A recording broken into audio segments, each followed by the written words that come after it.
Balai Karantina Hewan, Ikan, dan Tumbuhan Nusa Tenggara Timur memperketat pemeriksaan sapi-sapi kurban yang akan dikirim keluar wilayah NTT. Hal ini dilakukan agar semua hewan yang dikirim terbebas dari penyakit menular seperti penyakit mulut dan kuku. Jelang Idul Adha, Balai Karantina Hewan, Ikan, dan Tumbuhan Nusa Tenggara Timur terus memperketat pemeriksaan kesehatan sapi-sapi kurban sebelum dikirim ke luar wilayah NTT. Pemeriksaan meliputi pemeriksaan mulut, hidung, dan mata, serta pengambilan sampel darah untuk diperiksa di laboratorium. Nantinya, sapi-sapi yang lolos tes kesehatan akan diberi sertifikat sehat.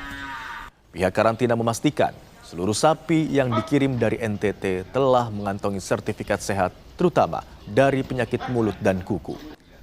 Sejak awal Januari 2026, NTT telah mengirimkan lebih dari 23.000 sapi ke wilayah Jawa, Kalimantan, Sumatera, dan Sulawesi.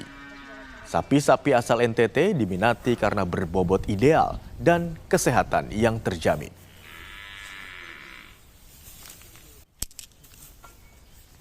Sampai hari ini itu sudah sekitar 23.000 ya, sapi yang kita sudah kirimkan dan melalui proses tindakan karantina di sini. Pemeriksaan fisik mulai dari hidungnya, matanya, bibirnya, terus klinis lain, juga melakukan pengambilan sampel untuk dilakukan uji di laboratorium karantina.